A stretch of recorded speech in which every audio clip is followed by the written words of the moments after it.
Assalamualaikum anak-anak, Shalom, Om Swastiastu, Namo Buddhaya. Apa kabar anak-anak?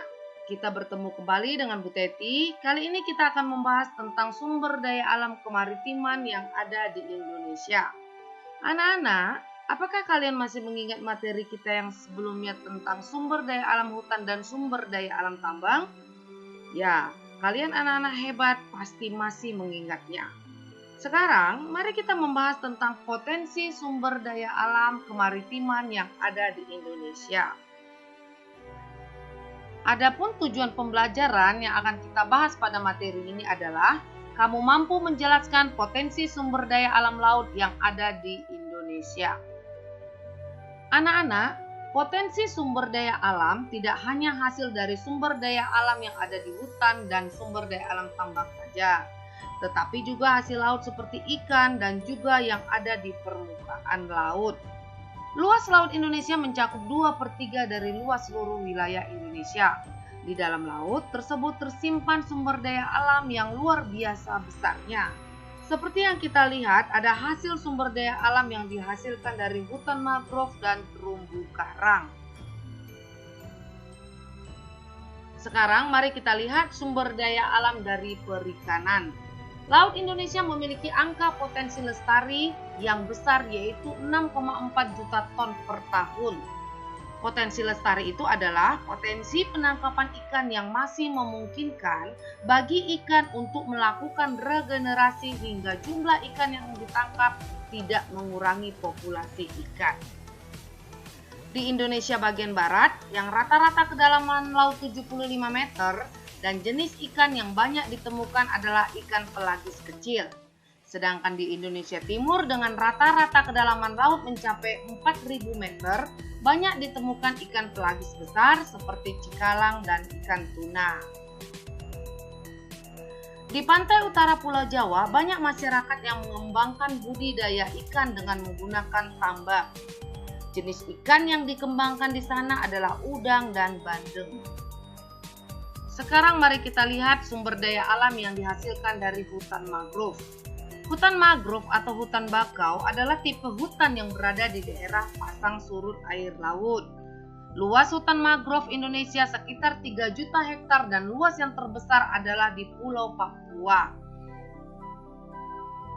Hutan mangrove tersebar di pesisir sebelah barat Sumatera, beberapa bagian di utara Pulau Jawa, sepanjang pesisir Pulau Kalimantan, pesisir Pulau Sulawesi, dan di pesisir Papua dan pulau-pulau kecil lainnya. Ada dua fungsi hutan mangrove sebagai potensi sumber daya alam laut di Indonesia.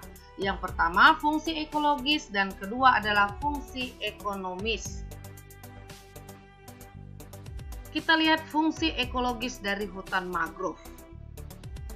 Yang pertama adalah hutan mangrove dapat melindungi pantai dari abrasi air laut. Yang kedua, sebagai tempat hidup binatang laut untuk berlindung, tempat mencari makan, dan tempat berkembang biak. Sekarang yang kedua, kita lihat fungsi ekonomis dari hutan mangrove. Yang pertama, pemanfaatan kayu bakau sebagai bahan pembuat kayu bakar atau sebagai bahan pembuat arang. Yang kedua, hutan mangrove juga dihuni oleh beragam jenis fauna yang bernilai ekonomis, misalnya udang dan ikan. Dan yang ketiga, kayu bakau dapat juga dijadikan bahan pembuat kertas. Sekarang kita lihat sumber daya alam yang dihasilkan oleh terumbu karang. Terumbu karang adalah batuan sedimen kapur di laut yang terbentuk dari kapur yang dihasilkan dari koral. Koral itu adalah binatang yang menghasilkan kapur untuk kerangka tubuhnya. Sebagai negara kepulauan beriklim tropis, Indonesia merupakan negara yang memiliki terumbu karang yang terluas di dunia.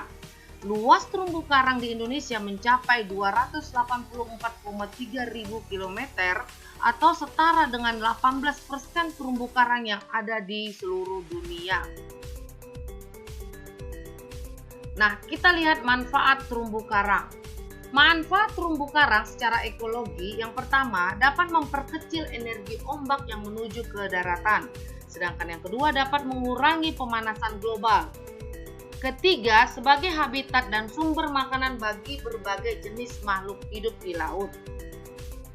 Kita lihat manfaat terumbu karang secara sosial.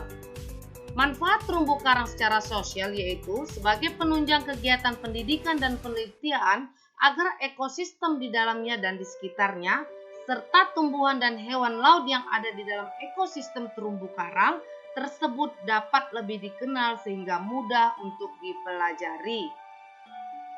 Manfaat terumbu karang secara ekonomi. Manfaat terumbu karang secara ekonomi yaitu yang pertama, sebagai sumber perikanan yang tinggi, yang kedua dapat dijadikan sebagai objek wisata, dan yang ketiga dapat digunakan sebagai sumber obat-obatan. Setelah anak-anak mendengar penjelasan, mari coba kerjakan latihan tugas berikut ini ya. Yang pertama, mengapa negara Indonesia dikatakan sebagai negara maritim?